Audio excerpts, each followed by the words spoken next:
Makanya apa yang ditangkap oleh penonton adalah bagian dari mereka sendiri. Ketika mereka duduk di luar panggung, apa yang ada di atas panggung adalah bagian mereka. Jadi kalau bisa mereka ke atas panggung, kalau bisa.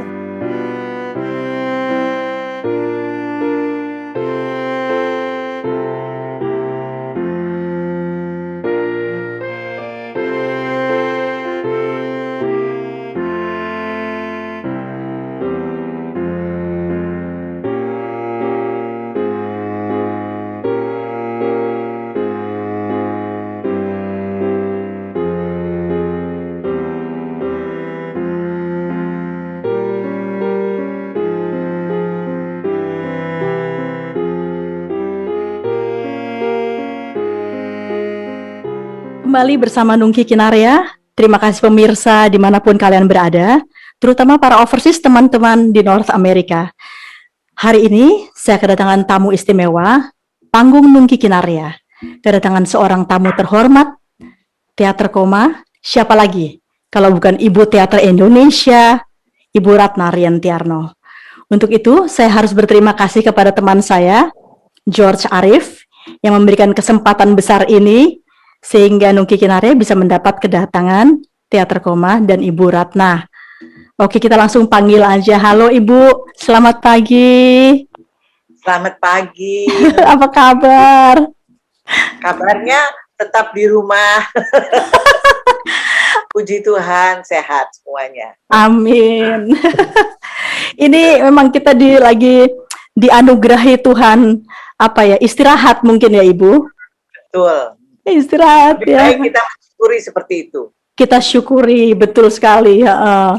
Apalagi Teater Koma yang ditunggu-tunggu masyarakat selalu, setiap tahun ada karyanya, untuk sementara beristirahat. Bulan Maret 2020 itu harusnya pagelaran. Jadi iya, saya dengar. Mau pagelaran, udah mau pindah ke gedung. Nggak taunya terjadi pandemi dan udah mulai dilarang oleh pemerintah. Nggak bisa, jadi udah cancel, padahal tiket sudah terjual 70%. Oh my.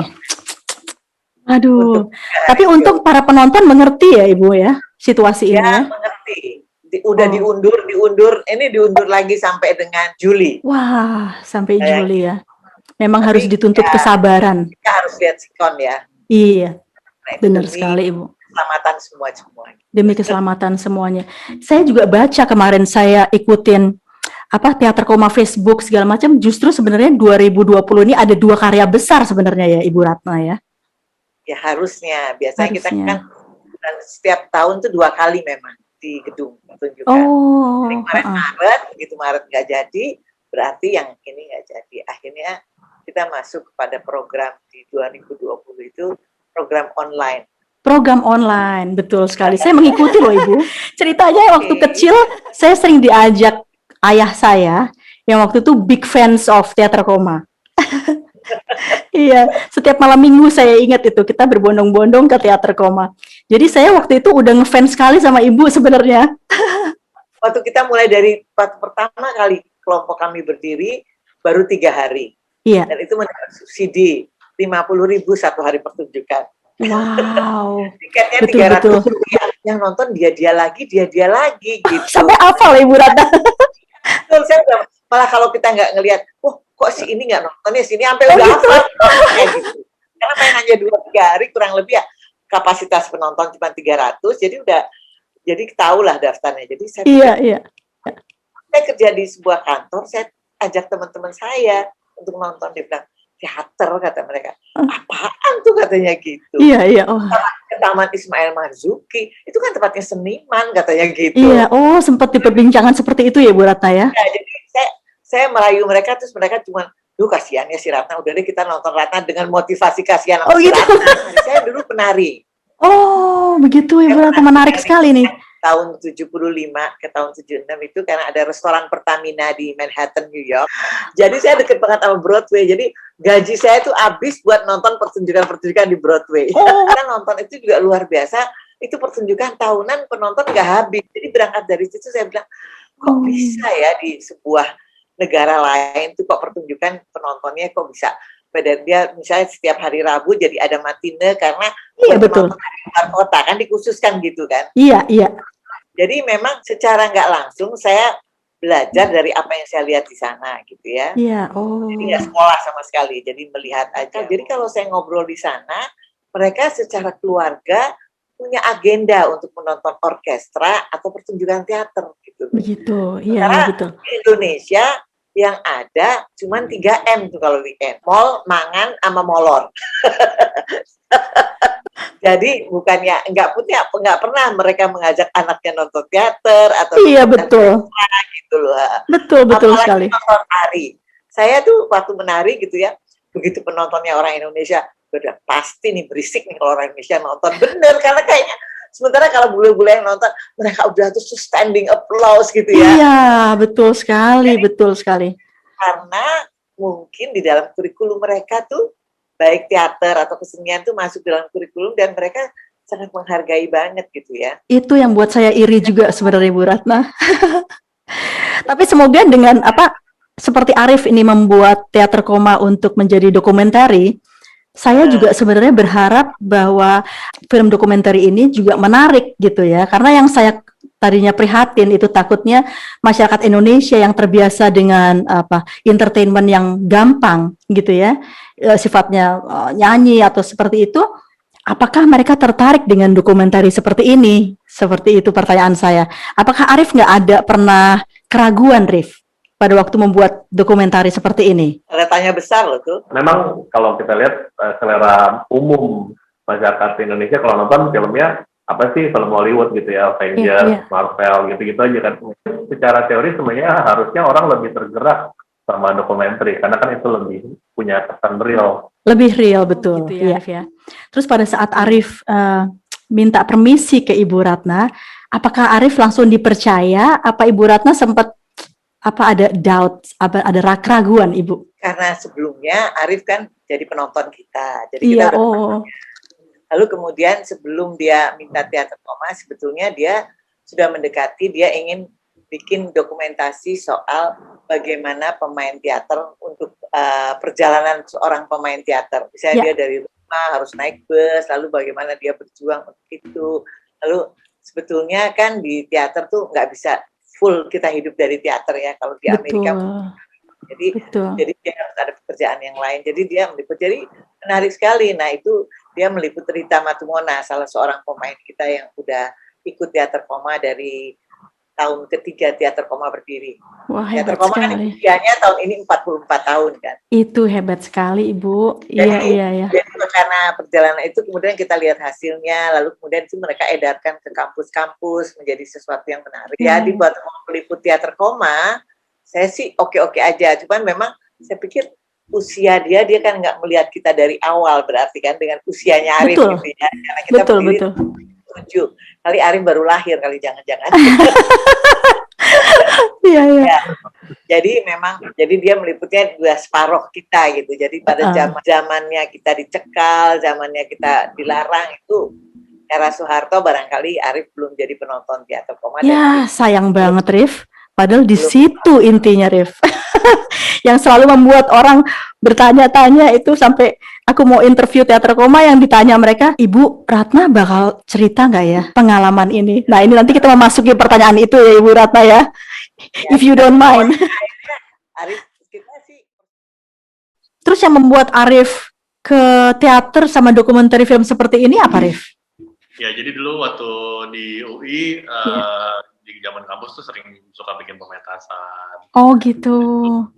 Bikin majalah seni juga gitu ya. Jadi dulu di UI itu anak sastra UI malah bercandanya malu gitu. Bercandain kita, kita malu anak psikologi, masa yang nerbitin majalah seni anak psikologi bukan anak sastra. Gitu ya.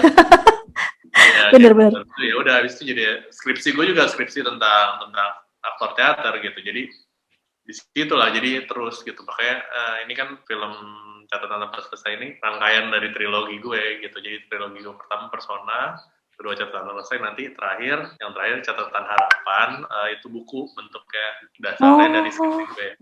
gitu. Oh, Skripsi seperti ini itu. menarik sekali karena udah kayak harta karun gitu. Iya, benar.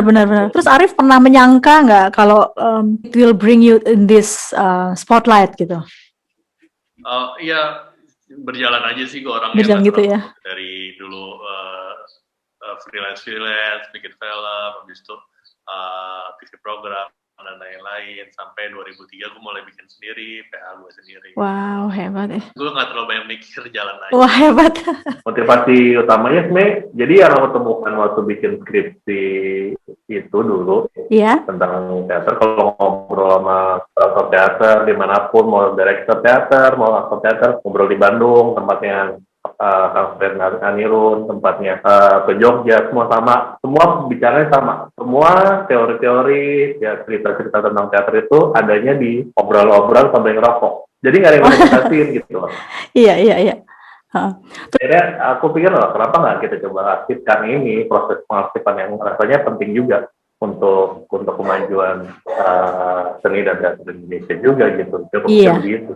Jadi lisan semua, nggak ada yang ngerapihin jadi suatu dokumentasi, suatu arsip dalam bentuknya. Aku milih, karena aku di film, aku milihnya film dokumenter gitu.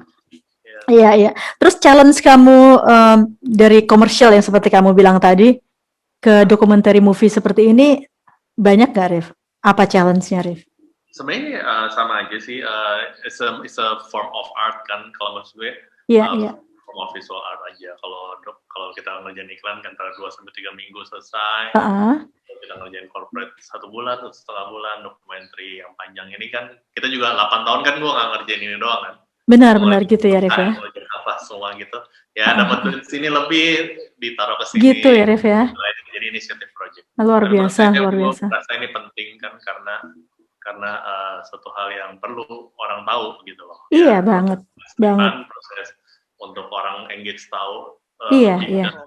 Apresiasi itu. Karena Oh, sekarang iya, ada kelompok teater yang bisa awet sekian lama dengan pemain dan pekerja yang hampir setia banget gitu. Jadi yang udah 40 tahun bersama kami. Jadi kita barangkali yang 20 tahun banyak sekali. Jadi memang jadi sebagai sebuah komunitas gitu loh. Iya, betul sekali.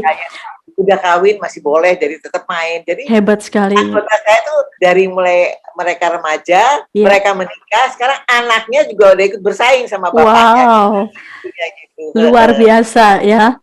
Luar biasa sekali. Apakah ini salah satu sebenarnya yang ditakutkan oleh pemerintah Orde Baru dulu, Ibu Ratna? Apakah komunitas yang Ibu Ratna tadi bilang? Sebetulnya pada tahunnya Soeharto itu kan dia memang sangat diktator sekali. Betul. Dan orang sekali mengkritik dia. Iya. Jadi waktu Teater Koma membikin misalnya Semar Gugat, orang pikir wah Semar kan ini kok Semar Gugat gitu. Jadi jadi opera kecoa cerita tentang orang-orang bawah. Jadi tapi karena memang tidak ada orang lain yang berani mengkritik. Betul jadi, sekali. Kalau saya pikir, jadi kalau Mas Nano bilang sih nonton Teater Koma itu kayak orang datang melihat cermin.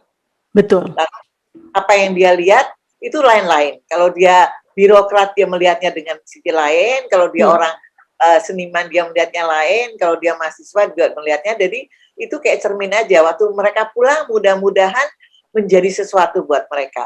Menjadi sesuatu pelajaran. Apakah dia akan tetap ikut korupsi atau dia nggak korupsi? Betul, itu pasti sih Bu Ratna ya. Makanya juga mungkin penonton ini punya kayak addiction untuk melihat lagi ya Bu Ratna ya. Karena saya rasa penonton datang itu karena sebenarnya mereka juga punya suara yang tidak tercetus pada saat itu ya Bu Ratna ya. Atau tidak berani dicetuskan. Iya betul. Dan yang berani kebetulan panggungnya Teater Koma ini. Ya, jadi ya itu sih hikmah, barangkali nggak dengan maksud begitu, tapi memang orang-orang waktu lihat nonton teater, gila ya Teater Koma yang nonton kita, orang lain main 2 hari, kita kan pernah sampai memecahkan rekor main sampai 1 bulan. Itu dulu pada saat bisa dibilang Orde Baru itu, Teater Koma begitu banyaknya seperti momok yang ditakuti pemerintah seperti itu ya Ibu Ratna. Karena itu apa Ibu Ratna sama Bapak nggak mengalami suatu kelelahan, apa keputusasaan? Pertama kan dilarang waktu tahun 77 kita pagelaran maaf pemainnya meniru pidatonya Soeharto. Oh seperti itu. Kita kan diundang oleh kampus-kampus untuk main. Kita main di UI, dari UI sukses. Nah kemudian itu Bandung sama Yogyakarta, Surabaya minta udah nggak boleh, nggak dapat izin. Oh, seperti itu. Larangannya itu, jadi udah nggak memperoleh izin. Nah itu larangan pertama tahun 78 itu. 78 sudah. Nah kemudian kita manggung sampai Engtai pertama kali ya. Iya, Sampai itu. Engtai tapi udah versinya Rianti Arno.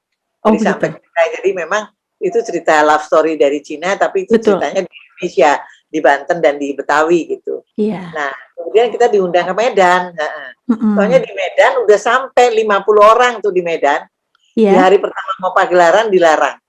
Oh, Katanya itu kok karena di Hari Kebangkitan Nasional kok memainkan naskah Cina katanya gitu. oh. Padahal di nightclub di Medan itu ada striptease dari Cina boleh gitu. Itu betul-betul nggak jadi pentas. Nggak pentas. Oh iya. Nah yang paling parah lagi adalah kita memainkan naskah Suksesi. Suksesi. Suksesinya ini versi wayang bagaimana raja tuh mau diganti gitu. Nah itu Oh, kan seperti itu. banget ya karena Pak Harto kan Betul. itu presiden yang nggak diganti-ganti. Iya, Jadi benar. tapi kan kemudian jadi itu pertunjukan kami 2 minggu. Iya. Jadi setiap hari Mas Nano dan kemudian kita ada EO yang menyelenggarakan, itu Iya. selalu dipanggil ke kantor polisi untuk diinterview, ditanyain. Oh. Mereka sampai membaca, boleh nggak ini dikurangin gitu. Mas Nano bilang, wah Oh susah. my. Jadi nego sampai pada hari ke-11, Iya. karena tiket udah sold out ya. Aduh. Pada Tuhan. hari ke-11 dilarang. Mm-mm. Jadinya kan penonton yang datang untuk hari ke-12, 13, 14 tuh tiketnya udah sold out. Jadi nggak, jadi heboh banget. Ibu. Liputannya luar biasa. Herald Iya. Tribun datang, pokoknya semua media, pokoknya cover story. Oh, Karena wow. saya sampai bilang ini polisi goblok amat sih.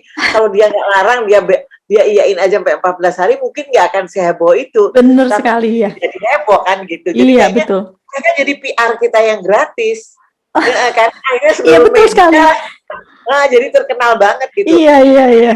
Kemudian Itu Tuhan kalau mau merubah suatu cerita ya, Bu Ratna ya. Mas Nano tuh kesel sekali. Jadi Iya. kemudian ada lawyer datang, mau diributin nggak? Pokoknya mereka bisa. Saya bilang, saya nggak punya uang loh. Nggak Iya. usah, pokoknya mau. Jadi datang ada yang mau menggugat, ada yang ini mau membantu semuanya agar supaya kita menggugat itu di pengadilan.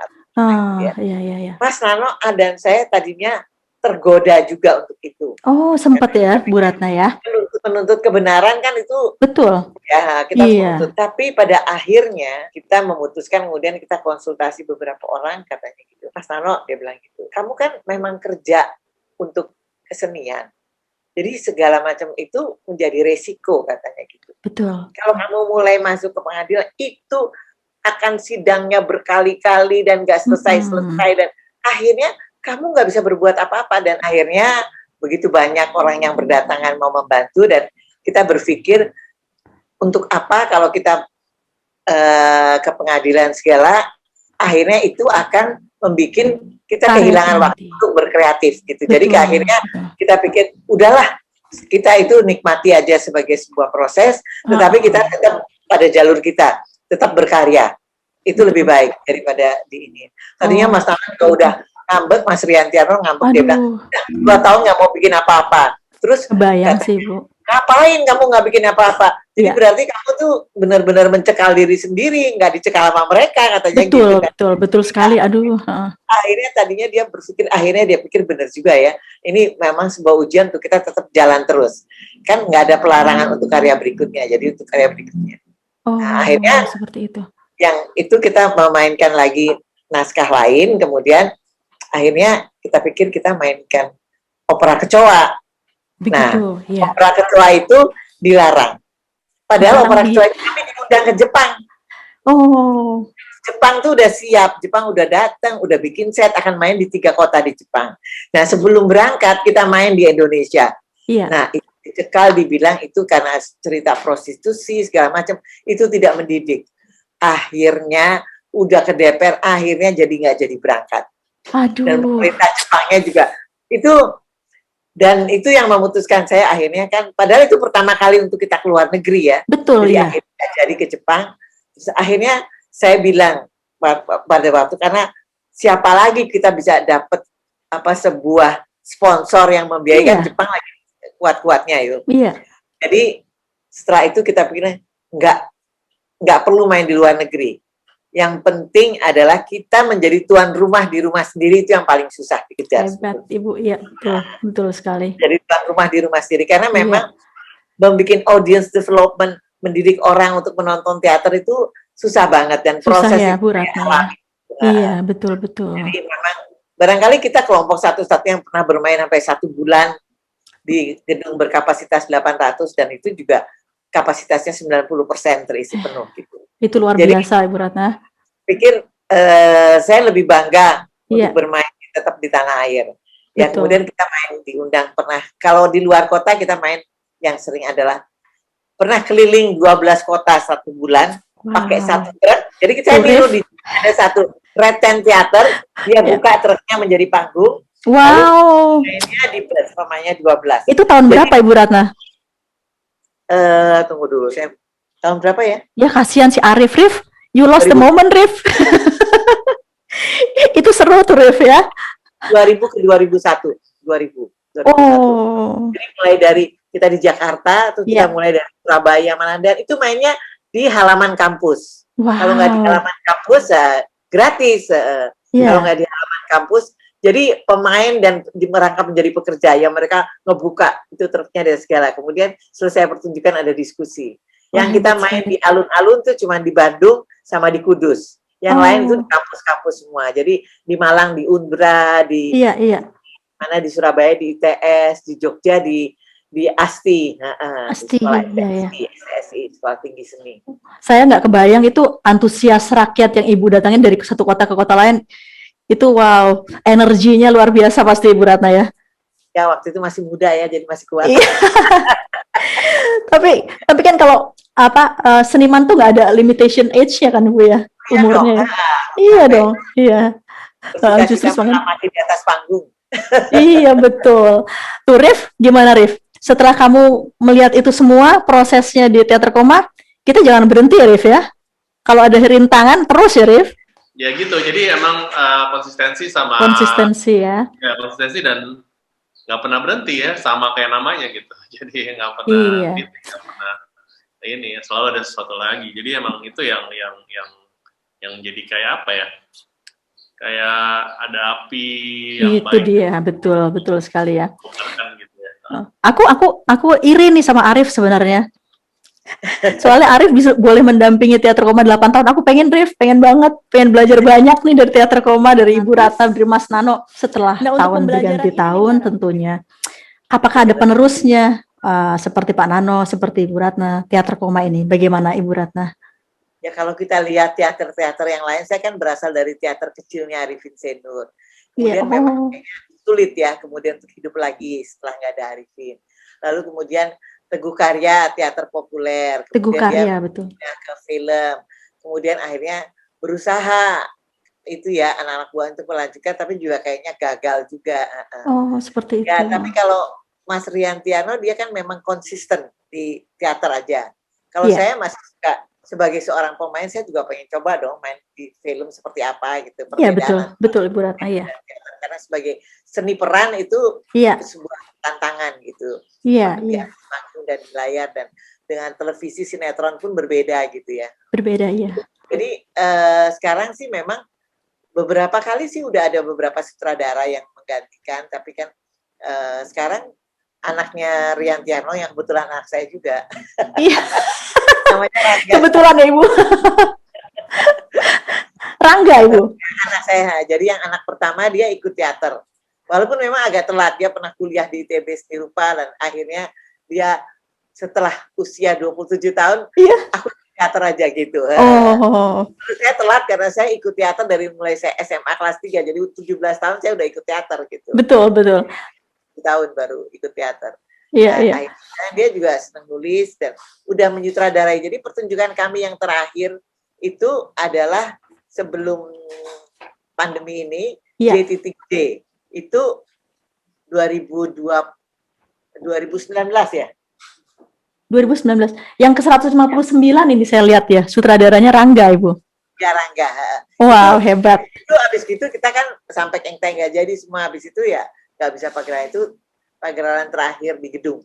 Oh, seperti itu. Nggak kritik segala orang bilang kok kritiknya nggak seperti dulu. Saya bilang sekarang kita buka medsos, kita buka apa, siapa nggak bisa mengkritik siapa coba. Betul. Jadi nonton apapun, jadi kalau sekarang kritik ini udah sangat terbuka sekali. Jadi kalau orang bilang kok nonton teater koma nggak ada kritiknya, karena udah dibaca di mana-mana ya kan. Betul, iya betul. Maki siapa, ngeritik siapa, dan nggak akan ditangkap gitu. Iya, betul. Nah, seperti ini nih Ibu Ratna, berarti pada saat politik membaik, apakah inspirasi Mas Nano berkurang? Seperti itu. Kayaknya dia tetap nulis dulu. Apalagi ini sekarang lagi pandemi. Itu kayaknya nulis terus dia. Wah, hebat sekali Mas Nano ya. Sekarang kan dia diwajibkan untuk membuat naskah-naskah yang tidak panjang, pendek-pendek gitu. Oh, seperti itu ya. Karena kan naskah dia biasanya 3 jam. Arif tahu tuh. Iya, Arif ya. 3 jam sampai 3 jam setengah selalu naskah dia gitu. Wow. Nah, sekarang karena kita kemarin program online itu, Iya. jadi naskahnya ada yang 20 menit, paling lama tuh 1 jam kita coba. Kita coba main di gedung, tapi nggak ada penonton ya.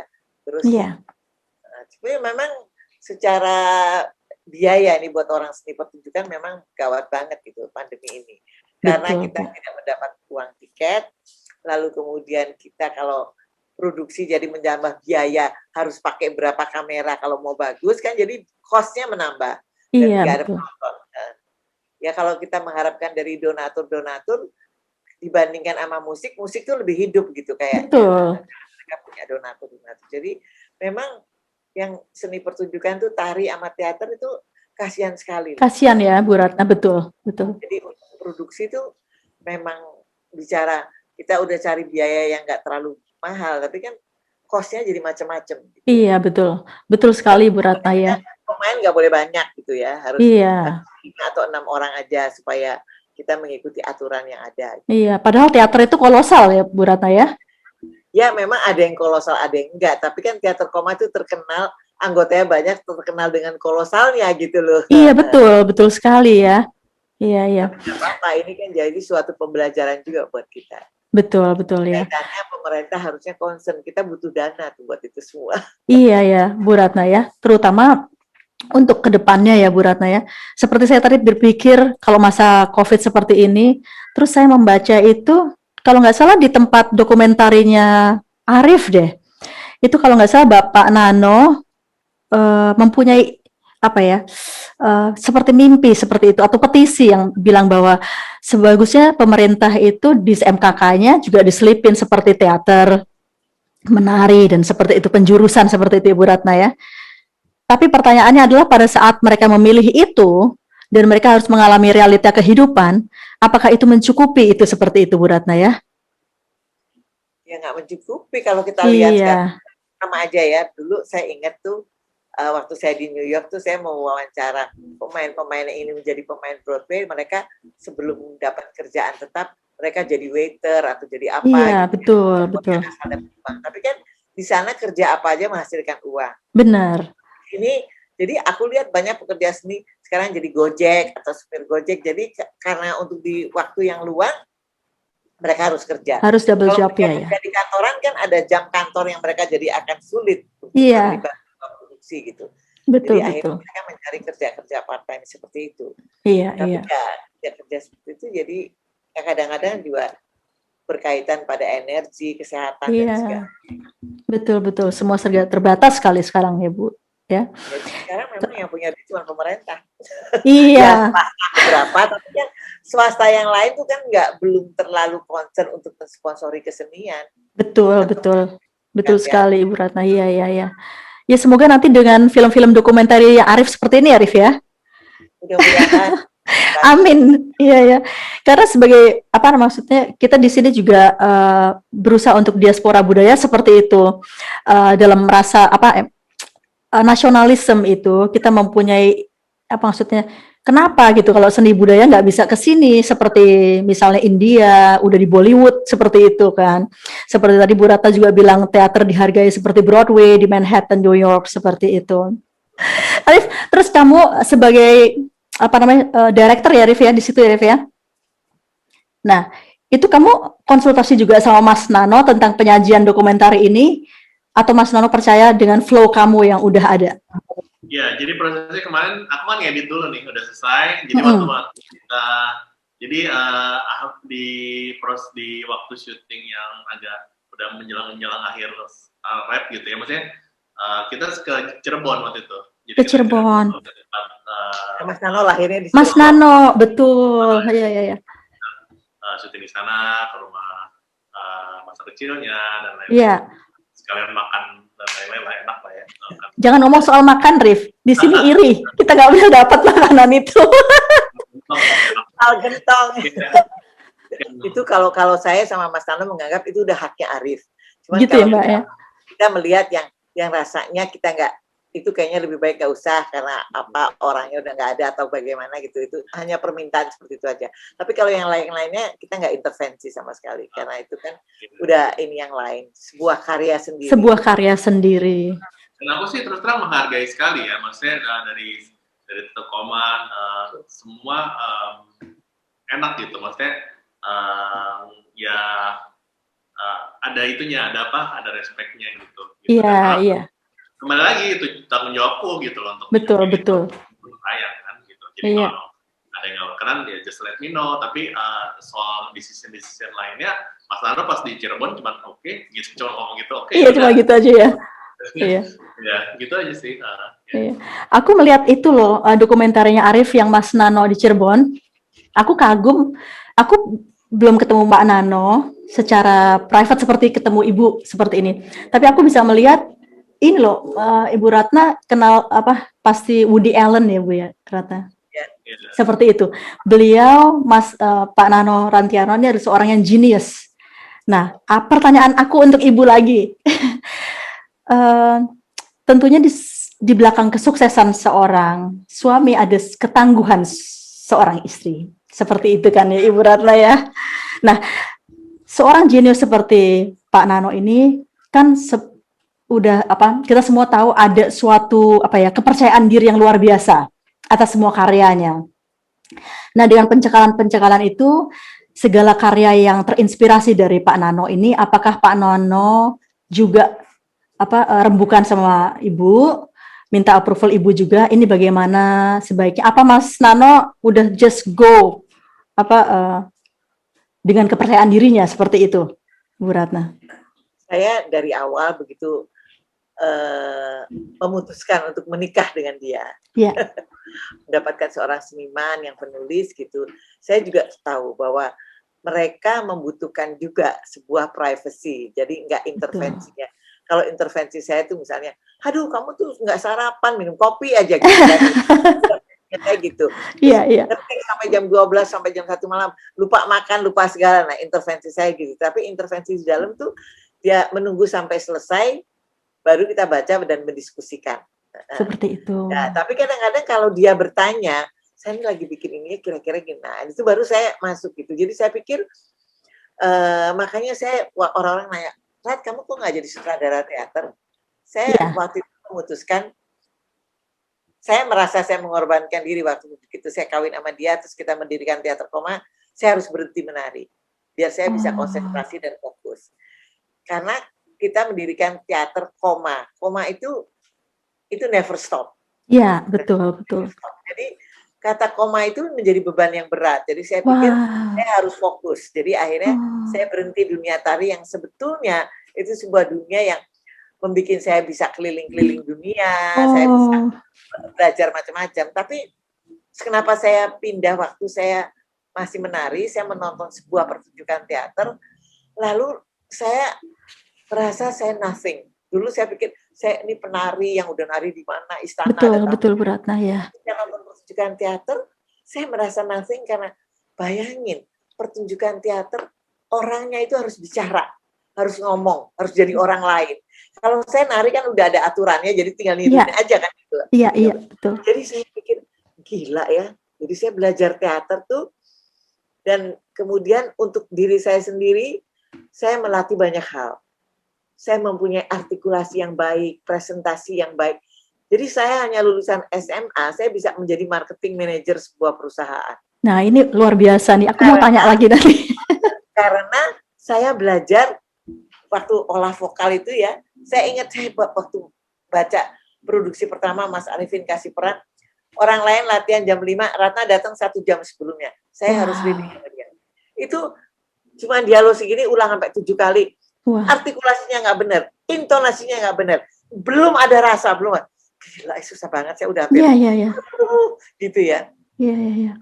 Tapi itu merubah saya, dan kemudian ayah saya juga bilang, sekarang kamu kalau menceritakan apa-apa kok jauh lebih baik gitu. Dan itu saya manfaatkan waktu saya melamar kerja sebuah perusahaan Toyota ya waktu itu. Iya.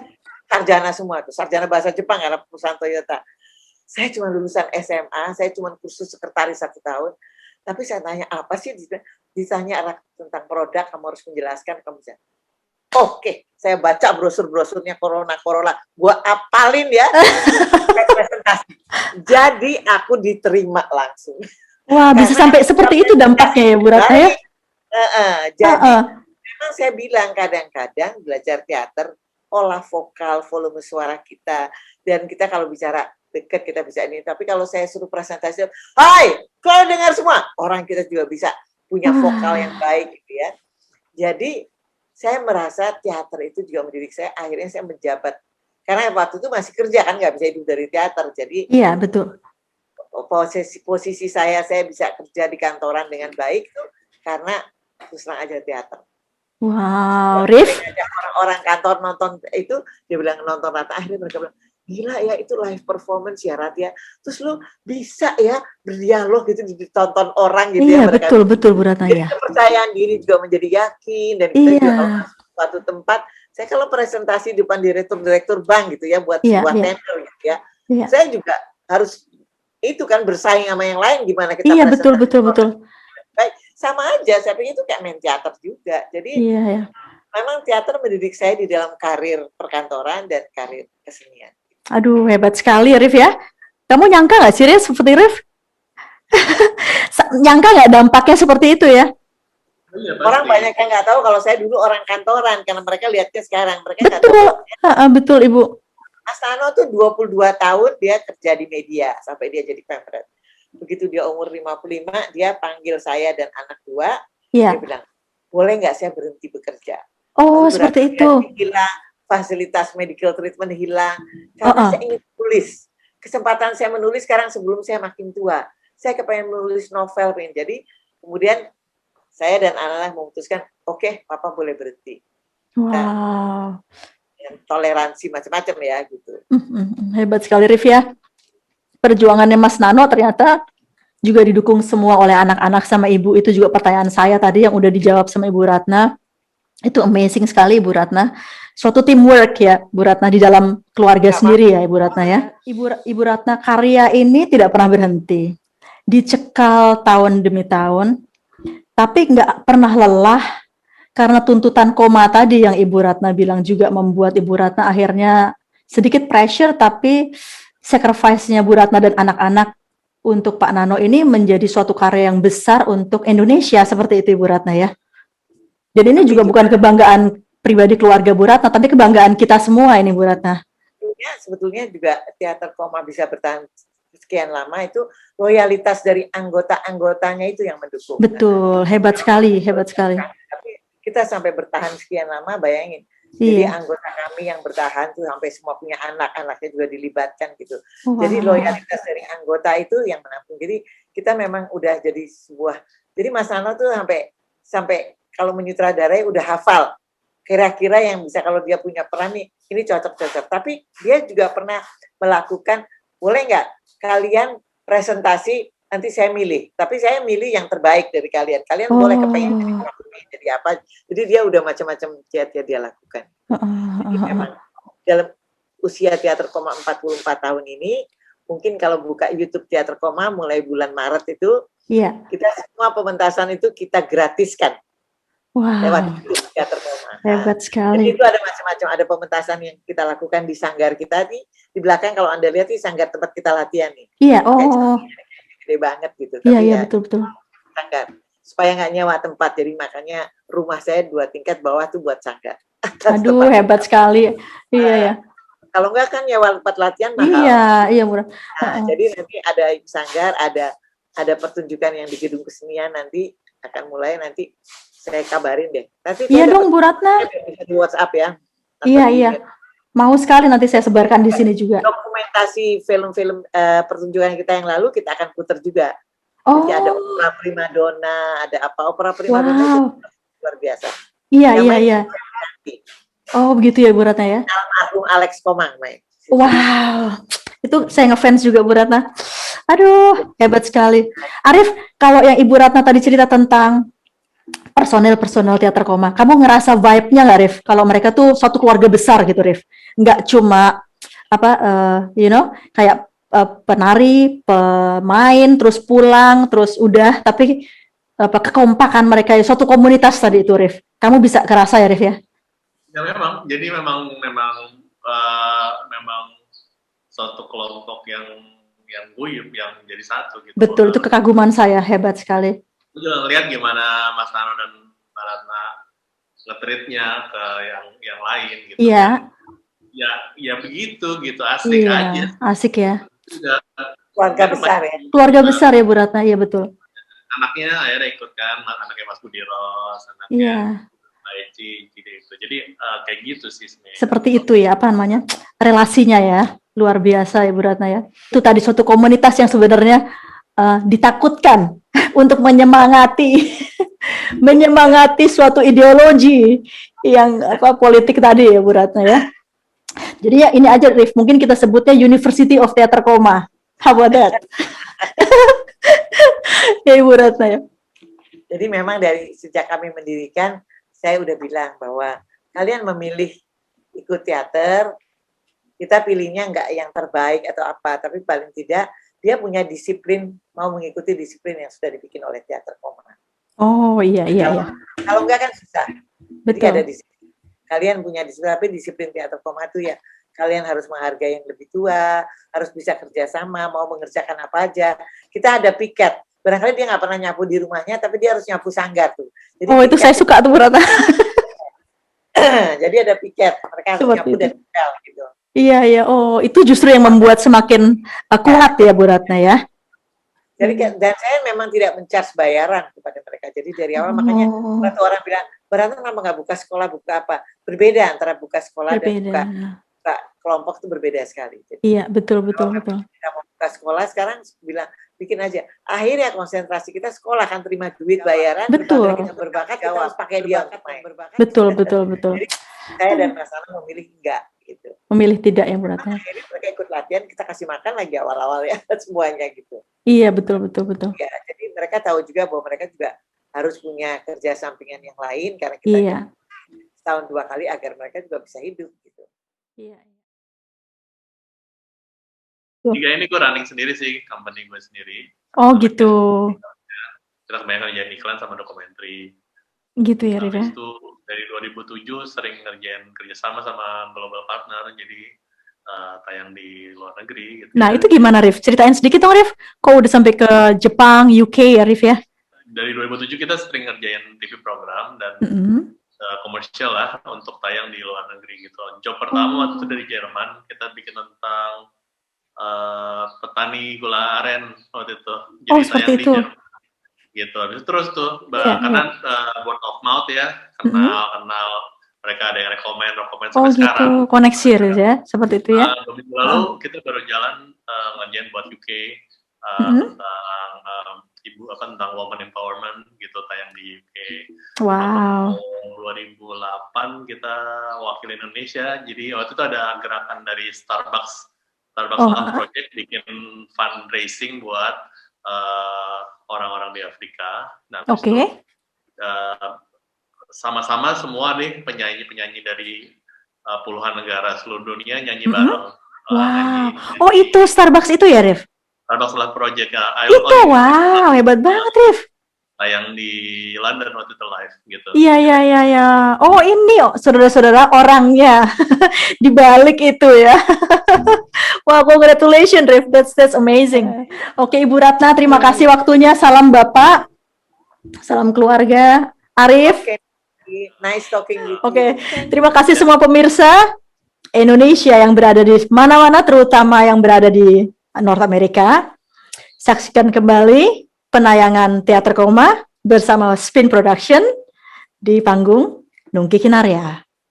Stay well. Thank you, Rif.